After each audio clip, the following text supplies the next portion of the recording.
عمل کرنے کی توفیق عطا فرمائے۔ آج محرم کی 8 تاریخ گزری اور آج مغرب سے محرم کی 9 تاریخ شروع ہو گئی ہے۔ تمام کاموں اور امور سے متعلق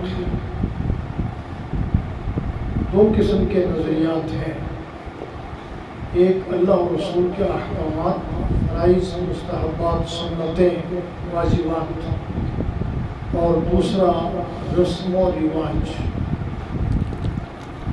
عمومی طور پر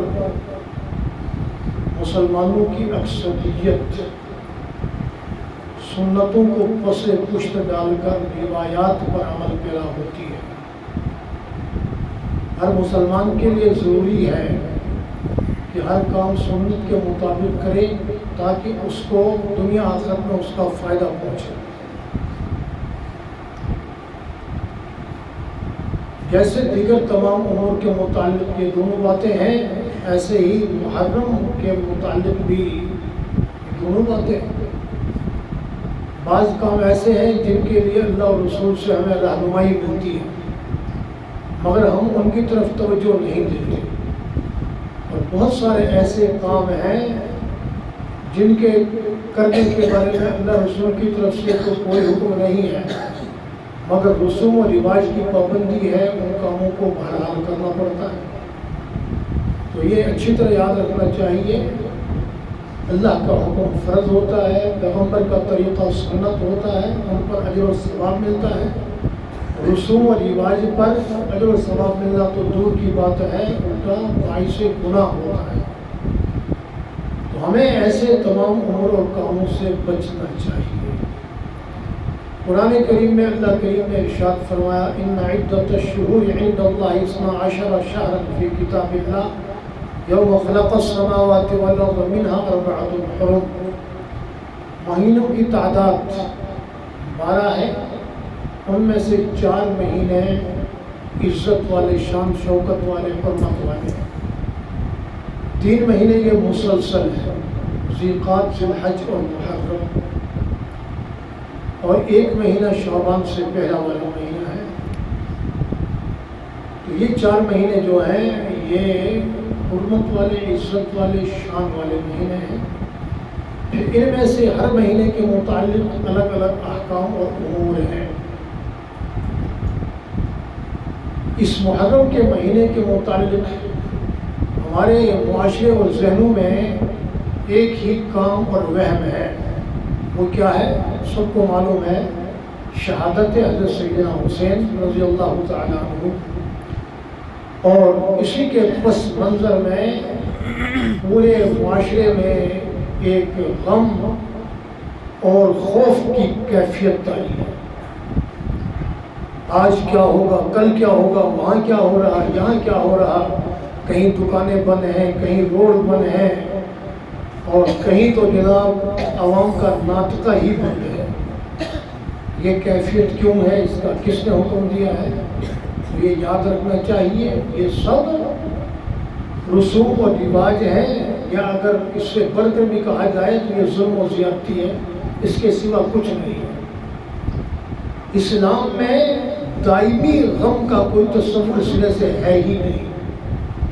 وقتی طور پر کوئی نقصان ہوتا ہے، کوئی فوتگی ہوتی ہے تو وہ عارضی اور وقتی غم ہوتا ہے، تو اس کے لیے بھی 3 دن کا سوگ ہے شریعت میں۔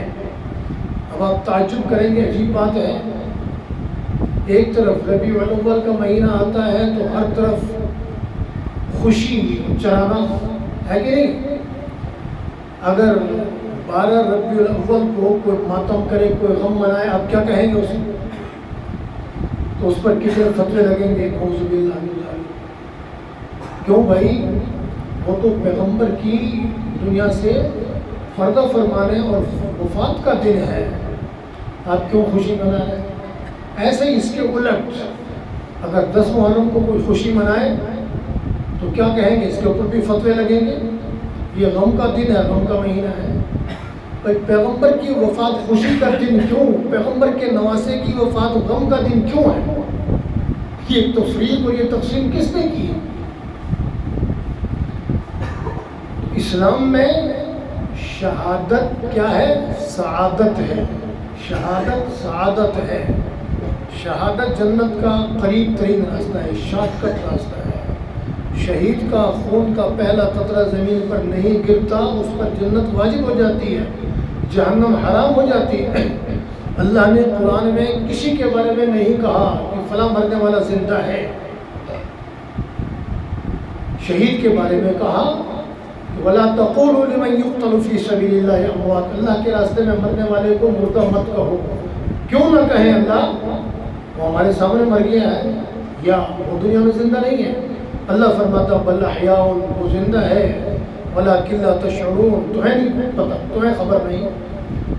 اور دوسرے مقام کا تو فرمایا وَلَا تَحْسَبَنَّ الَّذِينَ قُتِلُوا فِي سَبِيلِ اللَّهِ أَمْوَاتًا، اللہ کے راہ میں شہید ہونے والوں کو مردہ کہنا تو دور کی بات ہے، تصور بھی نہ کرو کہ وہ مرے ہو. وہ اللہ کے ہاں زندہ ہیں. بل احیاء عند ربهم يرزقون، اللہ کے ہاں ان کو رزق بھی ملتا ہے. فرحین بما آتاهم اللہ من فضل، اللہ جو ان کو عطا فرماتا اس پر وہ خوش ہیں.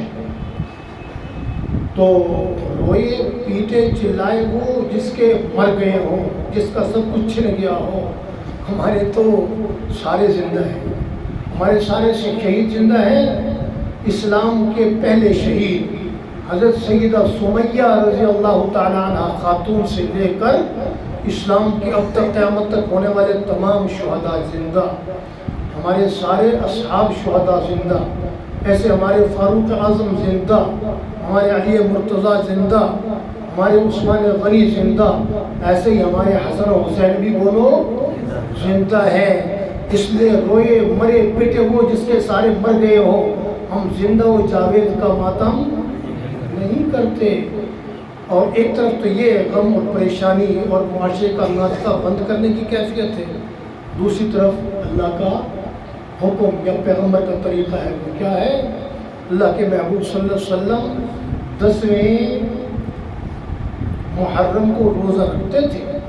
مدینہ طیبہ تشریف لائے تو آپ کو پتہ چلا یہود بھی مدینے میں اس وقت تھے، روزہ رکھتے ہیں 10 محرم کو.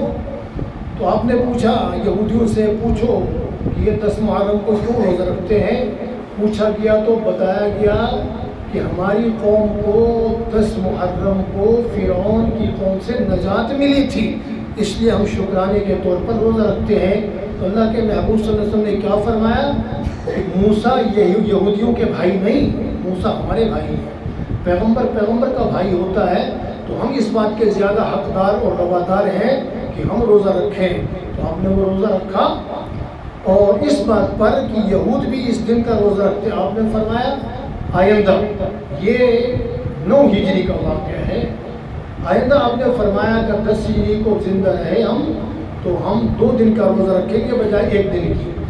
یہودیوں کی ہم مخالفت کریں گے، اس لیے 9 اور 10 کا روزہ. اس لیے میں نے کہا آپ کے سامنے یہ بات رکھیں، اگر کسی بھائی نے روزہ رکھنا ہو تو آج 9 اپنا محرم داخل ہو چکی ہے، 9 اور 10 کا روزہ رکھے. اگر کوئی 9 کا نہ رکھ سکے تو 2 روزے رکھنے کے لیے 10 اور 11 کا روزہ رکھے. تو یہ تو ہے پیغمبر کا حکم اور پیغمبر کا طریقہ. اور پاک پیغمبر صلی اللہ علیہ وسلم نے اس میں کیا فرمایا کہ رمضان کے بعد افضل ترین روزہ 10 محرم کا روزہ ہے. اور 10 محرم کے ایک روزے کا اللہ کیا صلہ اور اجر دے گا کہ 1 سال کے گناہوں کی معافی اور تلافی کے لیے 1 دن کا روزہ کافی ہے. اب ہمارے معاشرے میں کیا رائج ہے کہ بھئی شہدائے کربلا کا غم مناتے ہیں، اس لیے دودھ اور شربتوں کی سبیلیں لگاؤ. اور تمہیں شرم نہیں آتی ہے، تمہیں حیا نہیں آتی ہے، تم نام پیغمبر کے نواسے کا لیتے ہو اور دودھ اور شربتوں کے تم مزے اڑاتے ہو. وہاں تو ان کو تو پانی بھی نہیں ملا. تو چاہیے تو یہ کہ تم کھانا پینا بند کرو اگر تمہیں واقعی غم ہے. بھئی یہ غم شم کوئی نہیں ہے، یہ مذاق ہے. یہ نعوذ باللہ من ذالک پیغمبر کا گھرانہ، پیغمبر کے نواسے کا گھرانہ وہ تو سراپا صبر و شکر کا پیکر تھا.